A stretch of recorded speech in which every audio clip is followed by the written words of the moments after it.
tekstong multimodal. Magandang araw sa inyong lahat. Ako si Jason Mercao at maligayang pagdating sa ating video lecture sa asignaturang Pilipino. Magandang araw din, ako naman si Binibining Jel Gore. Sa araling ito, sabay natin tuklasin ang mahalagang paksa na madalas nating nakita sa araw-araw. Bago tayo magpatuloy, pag-isipan ninyo ito. Mas madali bang maunawaan ang isang kwento kapag may kasamang larawan, tunog o video?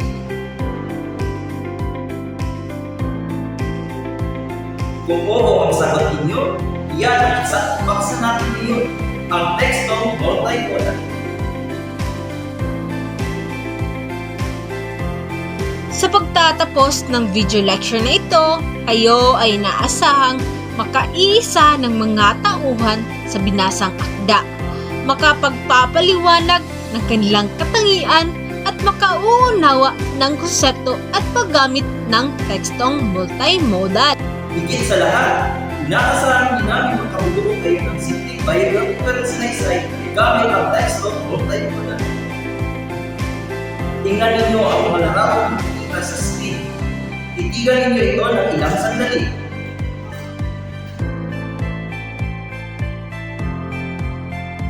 Pagkatapos, sagutin nyo sa inyong isipan ang tanong na ito.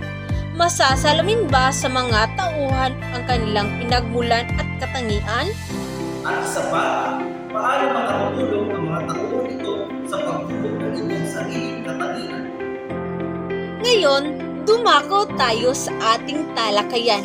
Mga bata, ano ba ang tekstong multimodal?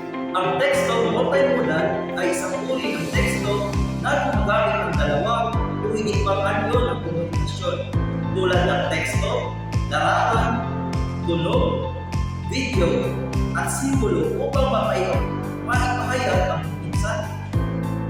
Ibig sabihin, hindi lamang salita ang ginagamit, pinagsama-sama ang iba't ibang paraan ng pagpapahayag upang mas maging malinaw at epektibo ang isang mensahe.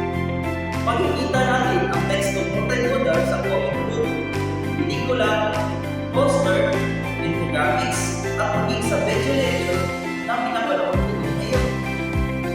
Bakit mas epektibo ang tekstong multimodal?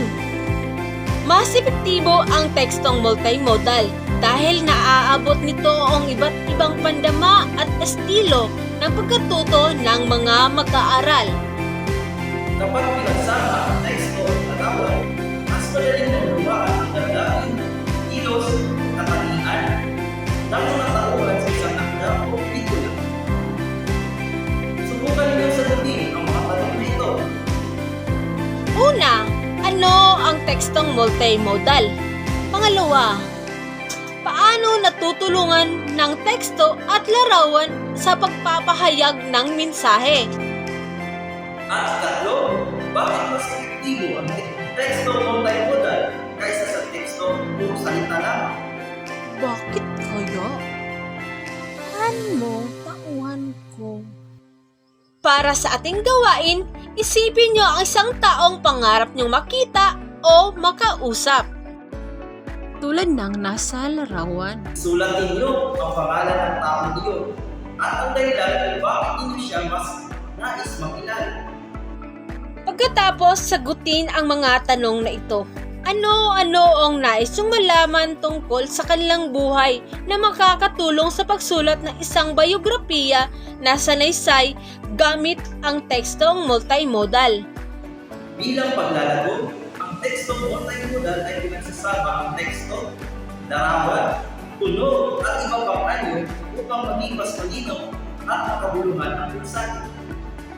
Ito ay epektibong gamitin sa pagbuo ng mga akda, lalo na sa biografiya na sanaysay at comic book, dahil mas nagiging buhay ang paglalahad ng tauhan. Isang halimbawa ng isang kwento. Ang kwento ni Daga at ng Leon. Isang daga ang natutuwang maglaro sa ibabaw ng isang natutulog na leon. Kanya ito inakyat ang likuran ng leon sa pagdating ng itaas ay pagpadalos-dalos siya hanggang sa ibaba. Sa katuwaan ay di niya napansin na nagising ang leon. Dinakma ng leon ang daga at tinawakan ang buntot na wari balak siyang subo at kainin. Natakot at nagmamakaawa ang daga. Saan pa niya? Ipagumanin mo, kaibigan. Hindi ko sinasadyang gambalain ka sa pagtulog mo. Wala akong masamang hangarin. Nakatuwaan ko lang na maglaro sa iyong likiran. Huwag mo akong kainin. Nabakas ng leon sa mukha ng daga ang tunay na mamakaawa.